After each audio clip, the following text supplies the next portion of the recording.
आपण पाहत आहात स्वराज्य न्यूज. सत्य हेच जे तुमच्या समोर.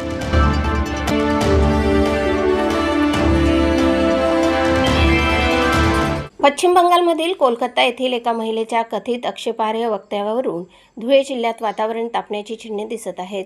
शिंदे गट, शिवसेना, अल्पसंख्याक विभाग, धुळे यांच्या वतीने या प्रकरणात कठोर कारवाईची मागणी करण्यात आली आहे. या संदर्भात जिल्हाप्रमुख बबलू शेख यांच्या नेतृत्वाखाली शिष्टमंडळाने धुळे जिल्हा पोलीस अधीक्षकांना निवेदन सादर केले.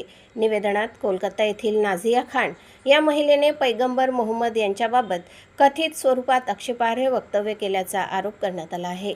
या कथित वक्तव्यामुळे धार्मिक भावना दुखावल्या गेल्याचा दावा निवेदनात करण्यात आला आहे. तसेच अशा वक्तव्यांमुळे समाजात तणाव निर्माण होण्याची शक्यता असल्याचेही नमूद करण्यात आले आहे.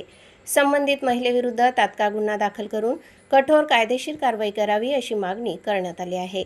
कोणत्याही धर्माच्या श्रद्धास्थानांचा किंवा महापुरुषांचा अपमान सहन केला जाणार नाही अशी भूमिका पदाधिकाऱ्यांनी व्यक्त केली. या प्रकरणी प्रशासनाने निष्पक्ष आणि कायद्यानुसार कारवाई करावी अशी अपेक्षाही व्यक्त करण्यात आली आहे. यावेळी विविध पदाधिकारी आणि कार्यकर्ते उपस्थित होते. दरम्यान या प्रकरणात लवकर कारवाई झाली नाही तर लोकशाही मार्गाने तीव्र आंदोलन छेडण्यात येईल असा इशारा शिवसेना अल्पसंख्याक विभागाच्या पदाधिकाऱ्यांनी दिला आहे. या प्रकरणी संबंधित महिलेची किंवा पोलिसांची भूमिका अद्याप समोर आलेली नाही, त्यामुळे या आरोपांची अधिकृत पुष्टी झालेली नाही. प्रतिनिधी अजिम शेख आणि वृत्तनिवेदिका सीमा पाटील सह स्वराज्य न्यूज धुळे. हम लोग यहाँ पर शिवसेना शिंदे गट धुलिया जिला अल्पसंख्यक की तरफ से आए हुए हैं।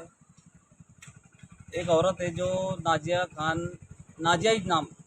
खान करके नाम है उसका, नाजाइज खान, ना जाने किसके औलाद दे के आए वो, हमें तो कुछ पता नहीं है, लेकिन उसने चार पति किए और हमारे नबी पैगंबर साहब के बारे में और हमारी माँ आयशा के बारे में उन्हें गलत सलत शब्द बोली है।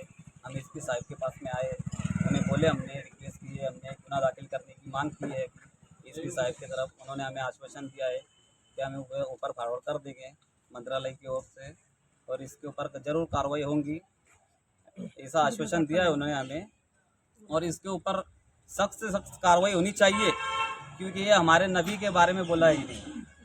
और इसके आगे कोई भी ऐसी जरूरत अगर करता है तो उसके के लिए भी हम लोग कार्रवाई करने की मांग करेंगे और उसको फांसी की सजा हो ऐसी मांग करेंगे हम, कि किसी के बारे में ना बोले, ना हिंदू हो ना मुसलमान के बारे में बोले, कोई भी हो वो।